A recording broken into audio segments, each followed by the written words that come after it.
नमस्कार, यो खबर भित्रको खबर हो र म सरोज पौडेल। दर्शकवृन्द, यो प्रकृति सबै प्राणीको साझा घर हो जहाँ हरेक प्राणीको समान अस्तित्व पनि छ। तर यही प्रकृतिको विनाश यति धेरै छ कि जहाँ कमाउ धन्दाका लागि भूमाफियाहरू सक्रिय छन्। प्रकृतिको विध्वंस गरी सीमित समूहले सत्ता शक्तिसँग दखल पार्ने गरेको छ। तिनै शक्ति केन्द्रका ओतमा रहेका भूमाफियाहरूले उपत्यकामा विनाश र विध्वंसको श्रृङ्खला नै चलाएका छन्, जसले उपत्यकामा कुरूप मात्रै भएको छैन, प्राकृतिक विपत्तिका जोखिमहरू पनि उत्तिकै छन्। तर पनि उपत्यकाका पहाडहरू कोपरिएको छ।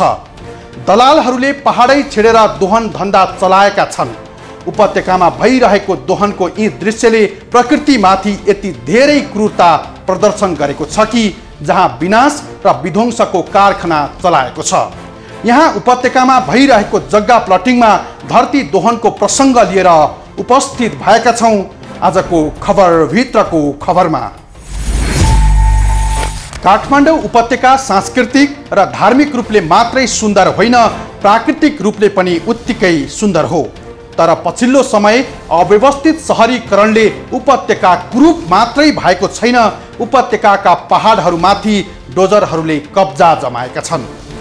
भूमाफियाहरूको लुटको धन्दाले धरतीको अस्मिता लुटिएको छ, जहाँ दलालहरूले प्रकृतिमाथि विध्वंस मच्चाएका छन्। दलालहरूले प्रकृतिमाथि गरिरहेको विनाशले पहाडहरू धुजा भएका छन्। हरिया पहाडमा भित्तैभरि डोजर चलाएर जोखिम मात्रै बढाएका छैनन्, धरतीको अस्मितामाथि बर्बरतापूर्ण व्यवहार दलालहरूले गरेका छन्। यो रिपोर्ट हेर्नुहोस्।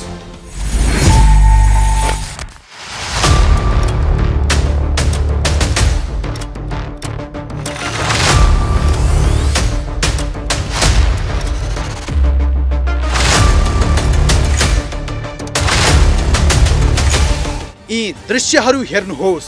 उपत्यकाका भित्ता कसरी कोपरिएका छन्। डोजर आतंकले पहाडै छिया भएको छ। यस्ता दृश्यहरू उपत्यकाभर छन्, तर प्रतिनिधिमूलक दृश्यहरू हुन् यी।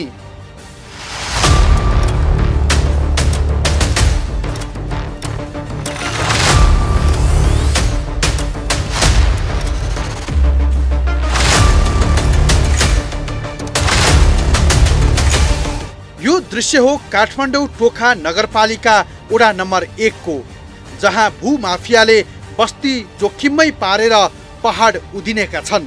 कुनै मापदण्ड छैन यहाँ, जसको शक्ति उसको भक्ति भने झैँ भूमाफियाको मन परिले सीमा नाघेको छ।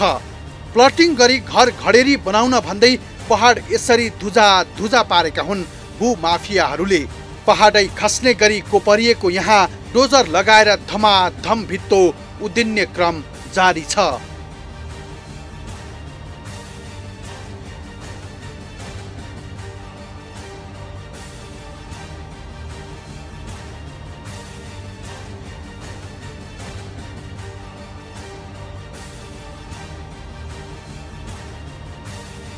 यो दृश्य पनि काठमाडौँ बुढानीलकण्ठ नगरपालिका टुसालको हो, जहाँ जग्गा दलालहरूले सुनियोजित रूपमा धरती कोपरेका छन्। प्राकृतिक विनाशमा जग्गा दलालहरूको यो धन्दामा कोही कसैले रोकटोक लगाउन सकेको छैन। पहाडै यसरी छेडिँदा उपत्यकाको पर्यावरण मात्रै होइन, वर्षातमा विपत्तिको पनि डरलाग्दो कारण बनिरहेका छन् यी दृश्यहरू।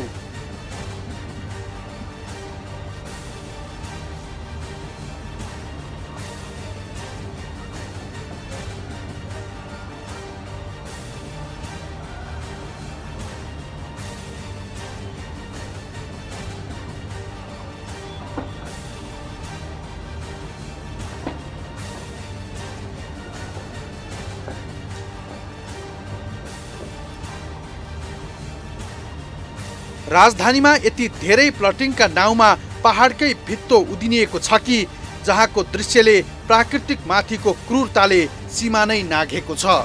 सुनियोजित रूपमा बिना डर बिना रोकटोक यति धेरै दोहन भइरहेको छ, जहाँ पहाडका भित्ता उदिनेर छिया भएका छन्।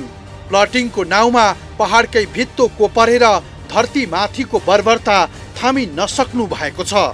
डोजर लगाएरै पहाड नै कोपरेर प्राकृतिक माथिको यो विनाशको श्रृङ्खला जारी छ।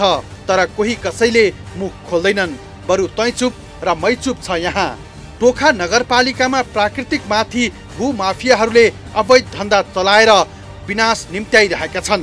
प्राकृतिक माथिको यो तहको दोहनले धरती विनाश मात्रै भएको छैन, पर्यावरण सङ्कट पनि उत्तिकै छ। स्थानीय सरकार आउनु अघि पनि यस्ता धन्दा चलेका थिए। यो हदैसम्मको मन परी थिएन।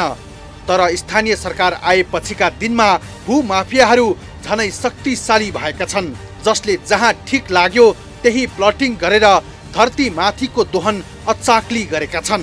यसरी टोखामा भइरहेको दोहनको विषयमा हामी पुग्यौं, जहाँ वडा अध्यक्ष कृष्ण अधिकारी भेटिए।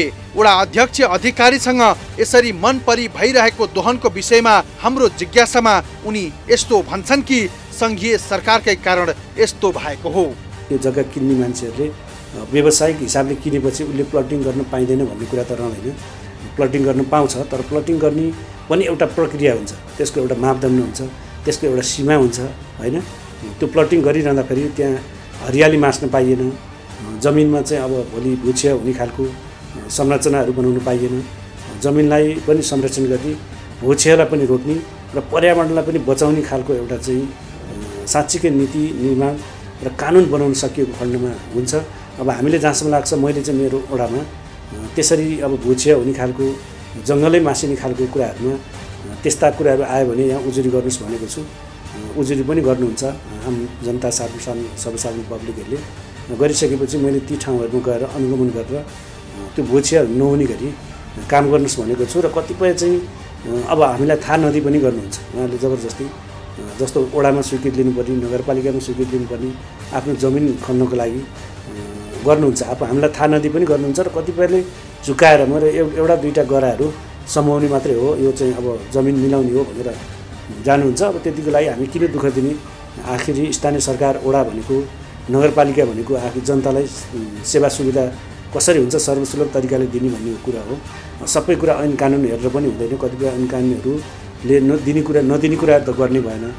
तर कतिपय परिस्थितिमा कसैलाई पनि बाधा पर्दैन भने केही जमिनहरू घडेरी खार्नको लागि खार्नुहोस् भनेर हामीले मौखिक रूपमा पनि भनेका छौँ। र ती कुराहरूको फाइदा उठाउँदै केही व्यवसाय गर्ने साथीहरूले अलि अचाक्ली नै यो प्राकृतिलाई दोहन गरेका छन्। यो कुरामा चाहिँ मेरो पनि असहमत छ र मैले पनि नगरपालिकामा र सम्बन्धित जुन फ्लोर पाउँछु त्यो फ्लोरमा आवाज उठाएको छु। मैले चाहिँ धेरै लामो समय रोक्या पनि हो। रोक्दाखेरि अब दुवैतिरबाट च्यापेर आयो त। अब यतापट्टि साइडमा अर्को नगरपालिकाबाट पनि मान्छेहरूले गर्दै आउने, यता अर्को नगरपालिकाबाट पनि गर्दै आउने, अनि विभिन्न चाहिँ काठ क्षेत्रमा गर्दै आउने कारणले गर्दाखेरि कतिपय परिस्थितिमा मैले रोक्न खोज्दै पनि अब पछिल्लो पिरियड चाहिँ अब त्यति धेरै रोक्न सकिएन। अझै पनि मान्छेहरूले मैले त अहिले त तपाईँको कम्प्लिटली अहिले पनि छन् यहाँ चाहिँ हामी यसरी जग्गा समाउनु पऱ्यो भनेर आउनुभएको छ। मैले अहिले पनि रोकिरहेको छु। मैले आफूले बित्ताले भ्याएसम्म त रोकेको छु। अब कतिपय परिस्थितिमा उहाँहरूले पेलेरै गर्नुहुन्छ।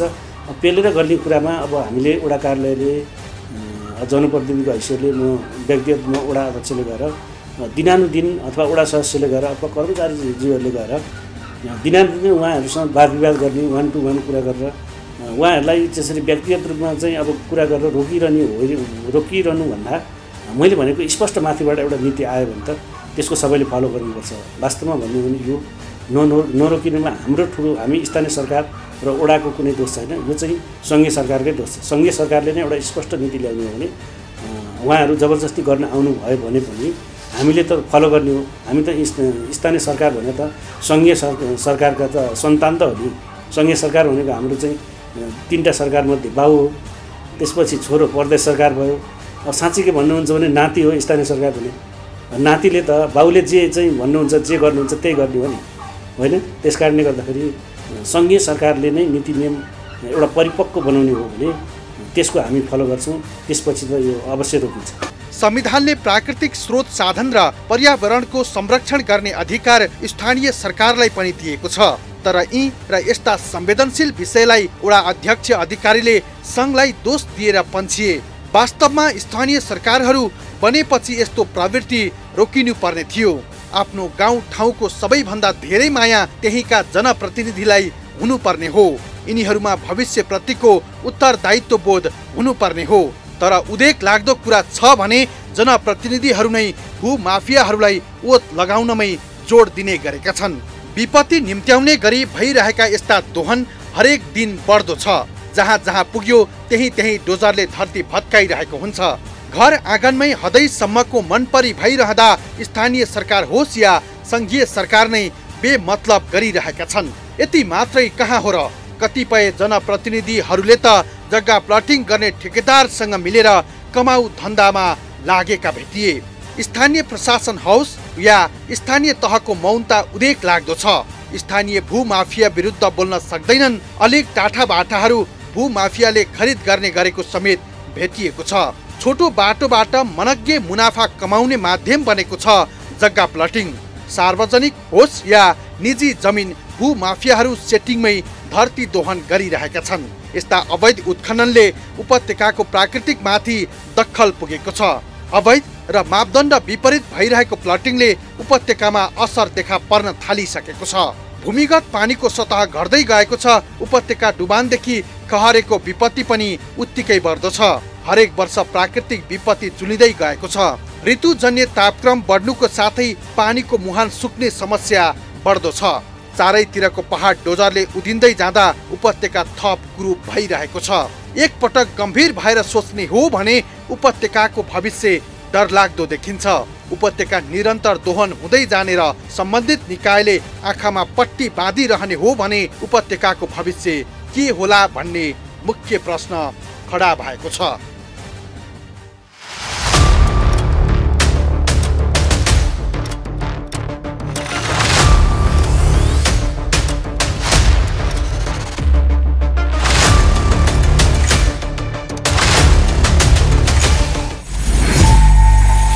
शक्ति र सत्तासँग सिधा सम्बन्ध रहेका दलालहरूको यो तहको मनलाग्दीमा न संघीय सरकार बोलेको छ न स्थानीय सरकार नै, बरु यिनै सरकारका जिम्मेवारहरूलाई प्रभावमा पारेर धरती दोहन गरिरहेका छन्। वन वातावरण र परिस्थिति प्रणाली नै ध्वस्त पारेरै पहाड उधिनिएको छ। पहाड नै भत्काएर घर घडेरी जोड्ने कारखाना चलाइरहेका छन् दलालहरूले। कोही कसैले यो ज्यादती विरुद्ध बोल्न सकेको छैन।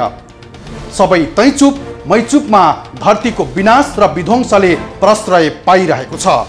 प्रसङ्ग बाँकी नै छ, हामी सँगै रहनुहोला। तपाईँ उपत्यकाका पहाडहरू जता हेर्नुहुन्छ त्यतै कोपरिएको देख्नुहुन्छ। जहाँ जग्गा दलालहरूले डोजर चलाएर प्लटिङ गरिरहेका छन्। उनीहरूको प्रकृति माथिको ज्यादती यति धेरै छ कि मानव यो धरती नै ती दलालहरूकै निजी सम्पत्ति हो। दलालहरूले यसरी उपत्यकाका खेती योग्य जमिनदेखि पहाड नै उधिन्दा पनि राज्यका निकायहरूको कानमा बतास चलेको छैन। बरु घुमाउरो पाराले जग्गा दलालहरूलाई ओत दिइरहेका छन् दलका नेताहरूले नै। भूमाफियाको प्रभावमा भएपछि उनीहरूको विपक्षमा बोल्ने कोही कसैले देखाएको छैन आँट, जसले गर्दा भूमाफियाहरूलाई खेत मास्न होस् या पहाड भत्काउन यहाँ कसले रोकोस्। यो रिपोर्ट हेर्नुहोस्।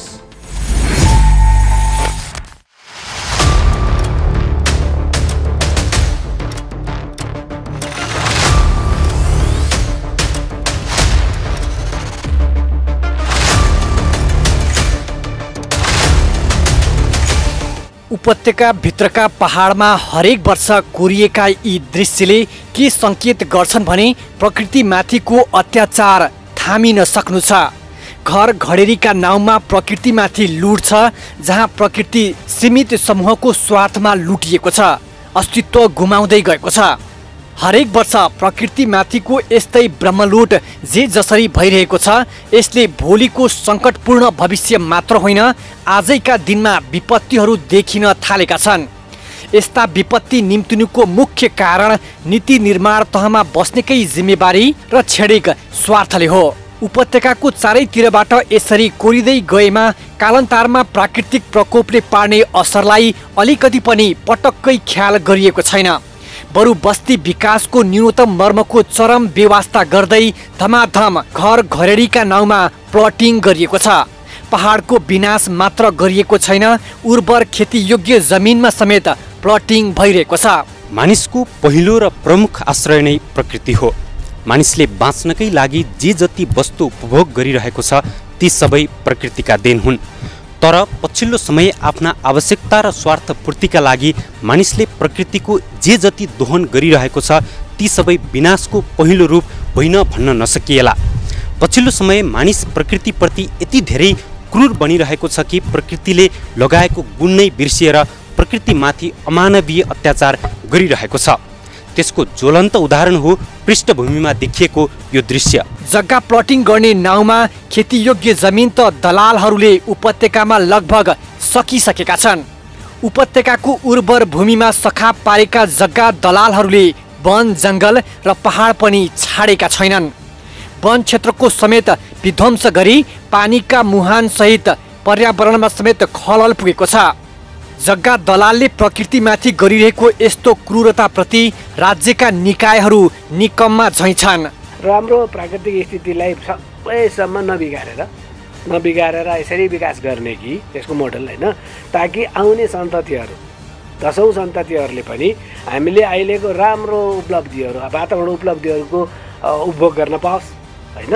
अब हामीले हरेक काम गर्दाखेरि त्यो वातावरणलाई असर हरेक गतिविधिले गर्छ। मान्छेको गतिविधिले वातावरणलाई असर गरिरहेको छ। चाहे चाहिँ एकदम ग्लोबल वार्मिङको कुरा गर्नुहोस्, चाहे चाहिँ जङ्गल मासेको कुरा गर्नुहोस्, जल प्रदूषण भन्नुहोस्, अब जमिन प्रदूषण भन्नुहोस्, वायु प्रदूषण, सबै वातावरण त्यो कसलाई असर गर्छ?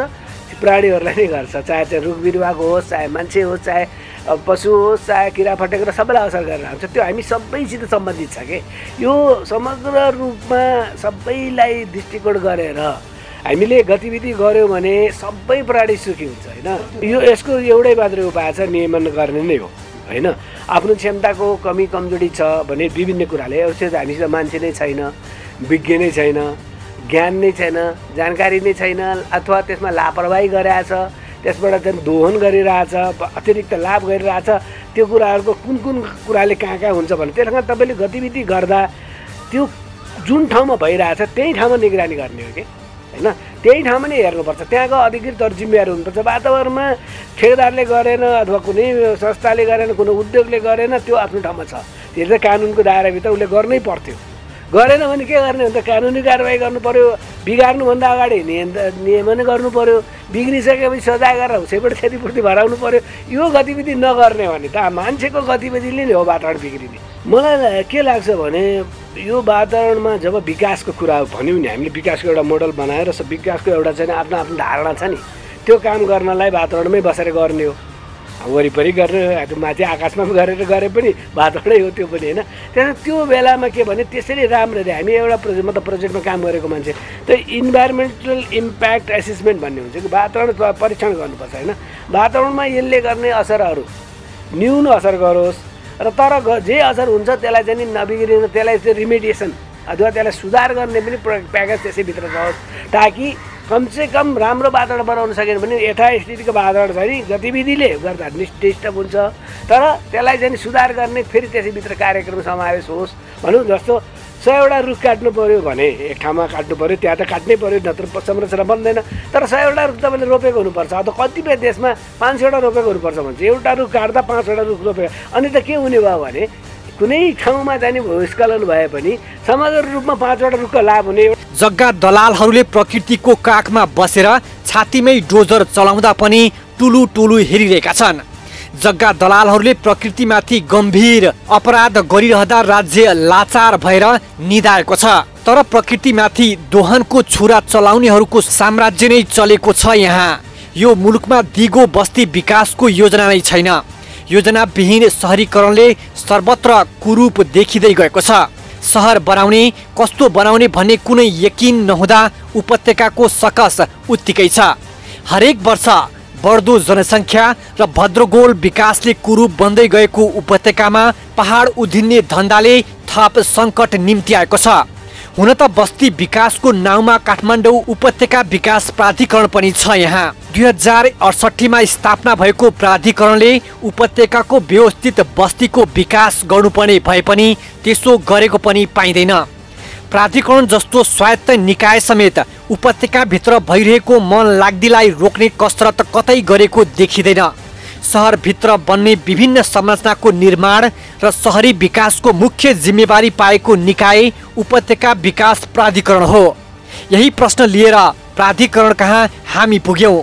हाम्रो जिज्ञासामा प्राधिकरणका हाकिमहरू यस्तो भन्छन्।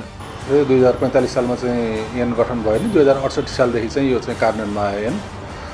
र यसले चाहिँ सिङ्गो उपत्यकालाई एउटै युनिटको रूपमा चाहिँ विकास गर्नुपर्छ भन्ने अवधारणामा ल्याइएको ऐन हो।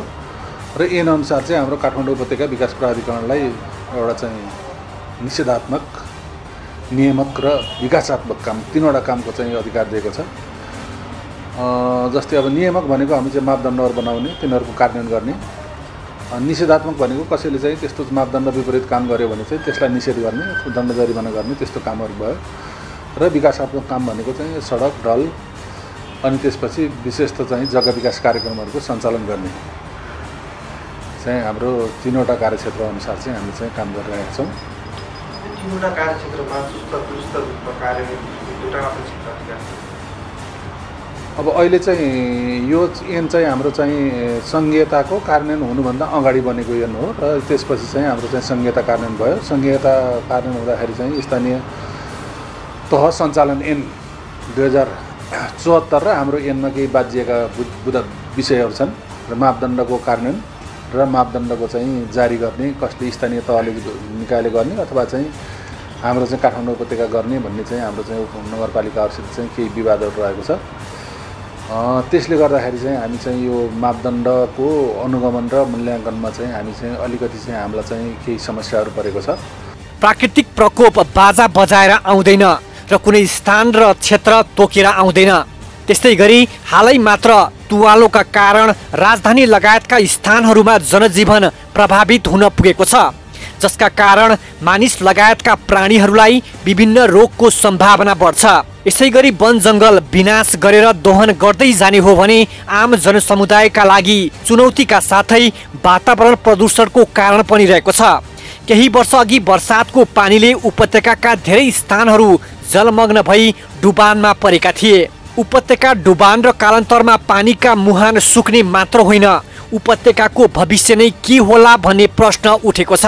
अब के गर्दाखेरि वातावरण बिग्रेर एकछिन मानिले तपाईँको पानीको धारलाई समस्या पार्नुभयो भने त्यो अर्कै किसिमले समाधान गर्नु। त्यसैले इन्भाइरोमेन्टल इम्प्याक्ट एसेसमेन्ट जुन गर्छौँ नि त्यसमा यो सबै कहाँ कहाँ असर गर्छ, अब किरा फटेङ्ग्रालाई के असर गर्छ, मान्छेलाई के छ, पशुलाई के छ, रुख बिरुवालाई के छ, खेतीपातीलाई के छ, सबै किसिमका हाम्रो संस्कृति सम्पदा हाम्रो मान्यतादेखि सबैको अध्ययन गर्ने भनेको त्यो हो। त्यो एउटा नयाँ विषय हो कि यो 10-15-20 वर्षदेखि यो वातावरण यो सस्टेनेबल विकास होइन दिगो विकास भन्ने जुन आयो नि त्यो आएको हुनाले यसमा हामीले धेरै प्राविधिक कुराहरूलाई मिलाउँछौँ। तर यहाँ के छ भने गतिविधि गर्दाखेरि वातावरण असर पर्छ। अब वातावरणलाई असर पर्छ भनेर गतिविधि नगर्ने चाहिँ हुँदैन। कारण त्यहाँ के हुन्छ भने वातावरणविदहरू र यो प्राविधिकहरू योजनाविदहरूको बिचमा एकदम राम्रो सामञ्जस्य र काम गर्दाखेरि जुन पनि काम हामी गर्छ त्यो काम गर्दाखेरि तपाईँ सबैलाई चाहिँ ब्यालेन्स गर्ने गरी नै गर्ने हो। अब गर्न सक्ने र नसक्नेको तपाईँले जुन क्षमताको कुरा छ, लापरवाहीको छ, भ्रष्टाचारको कुरा छ, निमित्त धेरै कुराहरूलाई चाहिँ कसले हेर्ने भन्दा कानुन र कानुन कार्यान्वयन गर्ने निकायहरूले गर्ने त्यो चाहिँ नि नेपालमा कमजोर छ। नियमन गर्नुपर्यो, अनुगमन गर्नुपर्यो, त्यो कमजोर छ। यो त केही पनि होइन, वातावरण भन्दा केही पनि होइन भने जस्तो आइरहेको छ कुरा चाहिँ नि एकदम ठुल्ठुलो भन्ने बिहारमा चाहिँ नि यो त केही पनि होइन त भइहाल्छ नि भने। अनि तपाईँलाई विभिन्न रोग लागेको छ। हाँकापल्ले तैँले भर्खरै आजको रिपोर्ट काठमाडौँ 6औं नराम्रो वातावरण प्रदूषित सहर भन्यो काठमाडौँले हिजोको विश्वकै। अब त्यो भने के हो भने यहाँ यति निर्माण भएको छ, बाटो बनाइरहेछ, घर बनाइरहेछ, सबै धुलो प्रदूषण त हो नि। यहाँ त कुनै अब यति धेरै गाडीहरू छ, त्यसको कार्बन मोनोअक्साइड निस्किया, धुवा निस्किया, त्यो हो नि। त्यसले गर्दा यो कताबाट हो भन्दा यो सबै कुरा हामीलाई सबै कारण थाहा भइसकेपछि कारणको लागि कम गर्नको लागि त्यसलाई समाधान गर्नको लागि प्रयास नगर्ने भने कारण मात्र थाहा भएर के गर्ने। अब त्यो चाहिँ नि कन्फिडेन्स, त्यो किसिमको स्रोत साधन, त्यो किसिमको जागरुकता होइन, त्यस किसिमको जनताको दबाब, वातावरण सफा राख्नको लागि जनताले नेताहरूलाई भोट दिने, राजनीतिको पोलिसीमा दबाब दिने नै नपुगेपछि नेताहरूको मात्र डिपेन्डेन्ट हुने, भले सरकारको मात्र डिपेन्डेन्ट हुने होइन, जसको लागि चाहिँ त्यसको चाहिँ ऊ हो नि उपभोक्ता तिनीहरू पनि पर्याप्त दबाब चाहिन्छ र कैयौँ देशहरू युरोपियन देशहरूमा तपाईँ डेभलप कन्ट्रीहरूमा अहिले सबभन्दा ठुलो दबाब दिनु भनेको वातावरणलाई छ। डाँडा उधिँदै घडेरी बनाउने प्रवृत्तिको परिणाम वर्षेनी थुप्रै सङ्ख्यामा धनजनको क्षति भएका र लाखौँको सङ्ख्यामा घरबार विहीन र घाइते भएका घटनाहरू घटि नै रहेका छन्। प्राकृतिक प्रकोपले मानव जीवनलाई नै तहस नहस गर्ने गर्छ, जुन प्रकोपहरू आकस्मिक र भयङ्कर हुने गर्छन्। प्राकृतिक प्रकोपले राष्ट्रिय अर्थतन्त्रलाई क्षति पुर्याउने मात्र नभई सामाजिक एवं व्यक्तिहरूलाई अनावश्यक तनाव बढाउने र सामाजिक तथा भौतिक संरचनाहरूलाई समेत खलबलाउने, नष्ट गर्ने कार्य गरिरहेको हुन्छ। प्राकृतिक प्रकोपले समग्रमा राष्ट्रिय अर्थतन्त्रमा समेत नराम्ररी क्षति पुर्याउने भएकाले राष्ट्रिय विकासमा समेत प्रभाव पार्छ। सरकारले यस्ता कार्य रोक्न नसक्ने पनि होइन, तर सम्बन्धित निकायको यो अवस्थाप्रति आँखा बन्द गरेको छ। त्यसमा पनि कस्तो भयो भने अधिकार क्षेत्रहरूको चाहिँ हाम्रो चाहिँ अलिकति चाहिँ क्लियर, अब सङ्घ सरकारले के गर्ने, प्रदेश सरकारले के गर्ने र स्थानीय सरकारले के गर्ने र कस्तो किसिमको, जस्तै हाम्रो बाटोहरू छ काठमाडौँ उपत्यकाको उदाहरण लिने हो भने यहाँ चाहिँ हजुरको अर्नीको हाइवे पनि यहीँ छ र हाम्रो चाहिँ अरू चाहिँ त्योभन्दा साना चाहिँ फिडर रोडहरू पनि यहीँ छन्। 6 मिटरका बाटा पनि यहीँ छन्, 8 मिटरका बाटा पनि यहीँ छन्, 11 मिटरका पनि बाटा यहीँ छन्। यी बाटाहरूको चाहिँ अधिकार क्षेत्र अथवा कसले मर्मत सम्भार गर्ने, कसले चाहिँ सञ्चालन गर्ने विषयमा चाहिँ केही चाहिँ दुविधाहरू रहेको छ। ऐतिहासिक सम्पदाहरूदेखि लिएर अबको नयाँ सहरहरू विकास गर्दाखेरि चाहिँ कसरी लैजाने र सेवा सुविधाहरू कस्तो किसिमको उपलब्ध गराउने भनेर त्यो किसिमको चाहिँ सबै आकलन गरेर हामी चाहिँ एउटा मास्टर प्लानै बनाउँछौँ उपत्यकाभरिको। र यसमा चाहिँ काम गर्ने निकाय चाहिँ हाम्रो चाहिँ राजधानी सहर भएको, केन्द्रीय निकायहरू पनि यहीँ र विभिन्न स्थानीय तहहरू चाहिँ तपाईँको 2वटा महानगरपालिका र 18वटा चाहिँ नगरपालिका भएको ठाउँ छ। यी सबैसित समन्वय गरेर जाँदाखेरि चाहिँ यहाँको चाहिँ विकासमा चाहिँ केही चाहिँ मिसम्याच चाहिँ अलिकति भएको छ र यसलाई चाहिँ अलिकति समन्वयात्मक रूपले लैजान चाहिँ काठमाडौँ उपत्यका विकास प्राधिकरणलाई एउटा चाहिँ नियोगको रूपमा राखेर त्यहाँबाट चाहिँ सबैको चाहिँ सहमति र सहकार्य अनुसार चाहिँ कार्यक्रमहरू बढाउँदाखेरि चाहिँ उपयुक्त हुन्छ भन्ने धारणा अनुसार नै ऐन आएको र अहिलेको संहिताको परिप्रेक्ष्यमा पनि स्थानीय तहको हक अधिकारहरू चाहिँ कुण्ठित नहुने गरी उहाँहरूले पनि आफ्नो चाहिँ स्वतन्त्र रूपमा गर्ने गरी र सहमति र सहकार्यकै रूपमा चाहिँ कसरी अगाडि बढाउनु सकिन्छ भनेर चाहिँ स्थानीय तहको जनप्रतिनिधिहरूसित पनि छलफल गरेर र हाम्रो चाहिँ सङ्घीय सरकारको चाहिँ प्रतिनिधिहरूसित छलफल गरेर केही ऐनहरूमा चाहिँ परिमार्जन गरेरै लैजानुपर्ने अवस्था चाहिँ अहिलेको अवस्थामा देखिन्छ। काँक्रा चिरे झैँ चिरिएका उपत्यकाका अधिकांश भूमिमाथि दलालको पकड छ। कुनै मापदण्ड बिनै यिनै दलालहरूले जग्गा प्लटिङ गरिरहेका छन्। बस्ती विकास गर्ने नै हो भने विज्ञहरूको परामर्शमा गर्नुपर्ने हो, तर जग्गा दलालहरू यसो गर्दैनन्, बरु सिधै नीति निर्माण तहसम्म दखल राख्छन्। पैसाकै बिटोमा प्लटिङको सेटिङ मिलाउँछन्, जसले गर्दा स्थानीयहरू समेत उनीहरूको प्लटिङ धन्दाको खुलेरै विरोध गर्न सक्दैनन्, किनकि दलालहरूले स्थानीय तहदेखि सङ्घीय संसदसम्मै पैसाकै बलमा प्रभावमा पारिएका हुन्छन्। सीमित व्यक्ति र स्वार्थ समूहको मनमौजीमा भइरहेको हदैसम्मको दोहनले प्राकृतिक विपत्ति त निम्त्याउँछ नै, सिर्जित विपत्तिले उपत्यकाको भविष्य पनि त्यति सुरक्षित नहुने पक्का छ। यसर्थ राज्यले कान खोलेर सुनोस्, उपत्यकाभित्र भइरहेको प्रकृतिमाथिको यो क्रूरतालाई अविलम्ब रोकोस्।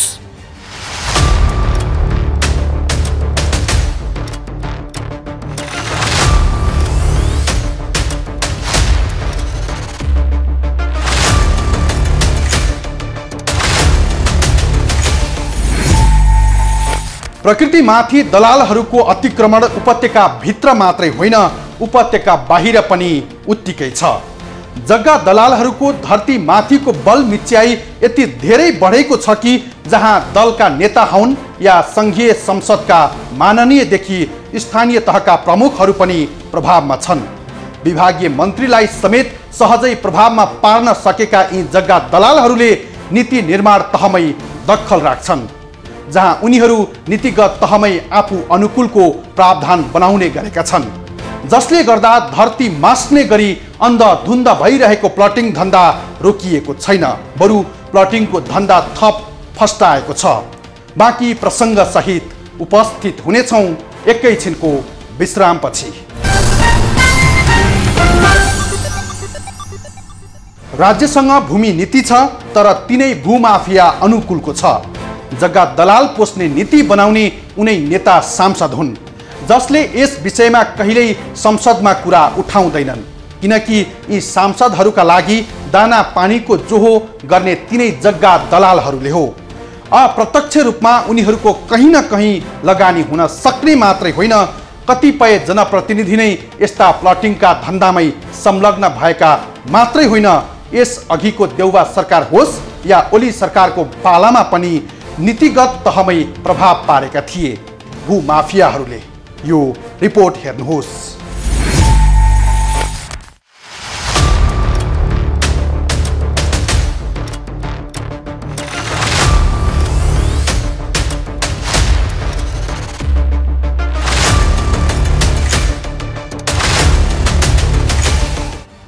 भूमाफिया जग्गा दलालहरूले भूमिमाथि कब्जा नै जमाएका छन्। राज्यका निकायहरूसम्म उनीहरू दखल राख्दछन्, जहाँ घर जग्गा व्यवसायबाट लाभ सिर्जना गरिरहेकाहरूले नीति निर्मातालाई सजिलै प्रभाव पार्न सक्ने हैसियत राख्दछन्। राजनीतिक ओतमा भूमाफियाहरूको धन्दा चलिरहेको हुन्छ, जहाँ प्राकृतिक दोहन मात्रै होइन राज्यलाई समेत लाखौं कर छल्ने गरिन्छ। तर यस विषयले संसदमा प्रवेश नै पाउँदैन, किनकि दलका नेताहरू भूमाफियाबाट प्रभावित हुन्छन्। प्रत्यक्ष होस् या अप्रत्यक्ष उनीहरूले लाभ लिइरहेका हुन्छन्। घर जग्गा व्यवसायसँग जोडिएका कैयौं व्यक्ति र भूमाफिया राजनीतिक दललाई प्रत्यक्ष वा अप्रत्यक्ष लाभ दिने र प्रभाव पार्ने हैसियतमा पुगेका छन्। त्यसको प्रभाव स्थानीय तहदेखि संघीय तहसम्म छ, जसले गर्दा भूमाफियाको खण्डीकरणको जालो सजिलै तोड्ने देखिँदैन, बरु यसको सेटिङ झनै दर्विलो गरी मजबुत भइरहेको छ।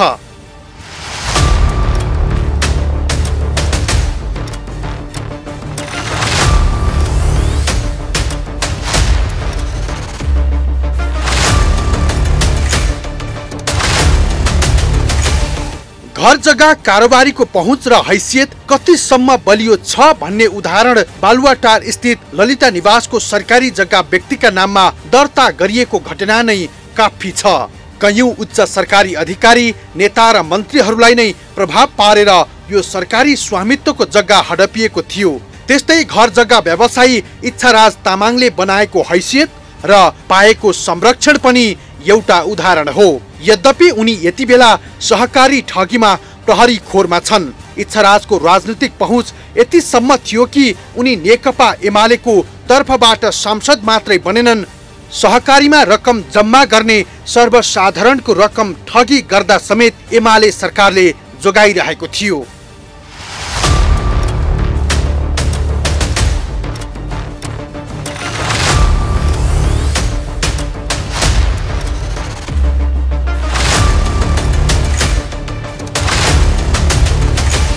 त्यसैगरी शेरबहादुर देउबा नेतृत्वको सरकारका पालामा 2074 साउन 26 मा भूमि व्यवस्था, सहकारी तथा गरिबी निवारण मन्त्री गोपाल दहितले खेती योग्य जग्गाको खण्डीकरण र प्लटिङ रोक्न कित्ताकाट रोक्का गर्ने निर्णय गरे। दहितले 2074 कार्तिक 24 मा घर जग्गा कारोबारमा संलग्न 11 व्यक्ति र कम्पनीलाई पोस्ने गरी जग्गा कित्ताकाट गर्न दिने विवादास्पद निर्णय गरेका थिए। यस्तो निर्णय गर्दा ठूलो आर्थिक चलखेल भएको आरोप लागे पनि छानबिन भएन।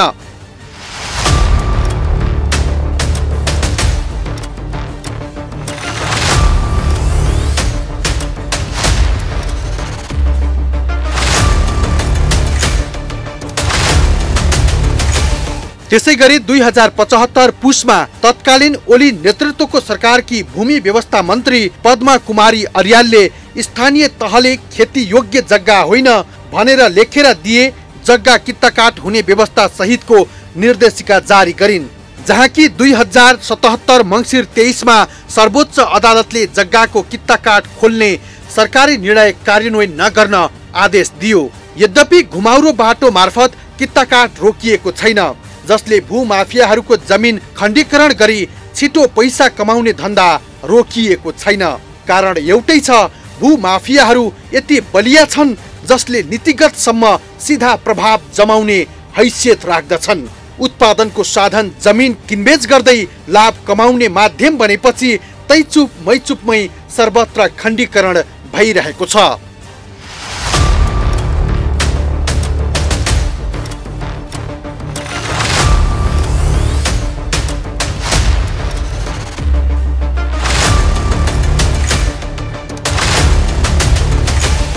भूमि व्यवस्था तथा अभिलेख विभागको तथ्याङ्क अनुसार गत आर्थिक वर्ष 2077-78 मा मात्रै करिब 5,07,000 किता थपिएको छ।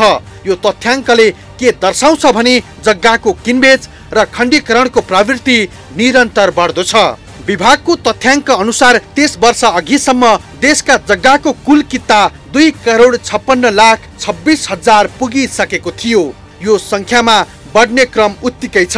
यो बढ्ने क्रम रोकिने कुनै छाँटकाँट नै छैन, किनभने भूमाफियाहरूले नीतिगत तहमा सिधै प्रभाव पार्ने भएकाले दल र सरकारका जिम्मेवार पनि प्रलोभनमा पर्ने गरेका छन्।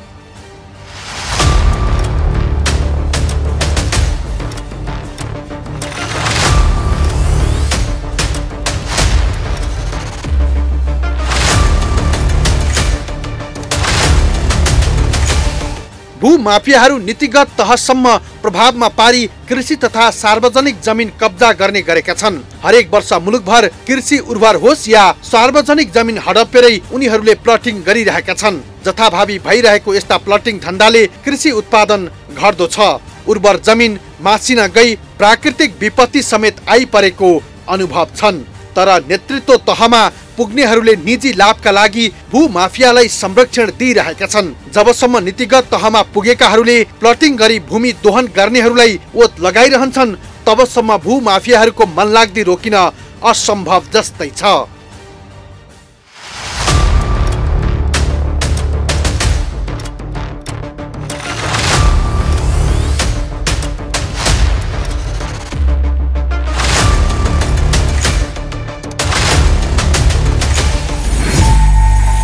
यदि राज्यसँग दिगो बस्ती विकासको ठोस योजना र त्यही अनुसारका कार्यक्रम हुन्थे भने प्लटिङका नाउँमा यो तहको लुट हुने थिएन होला।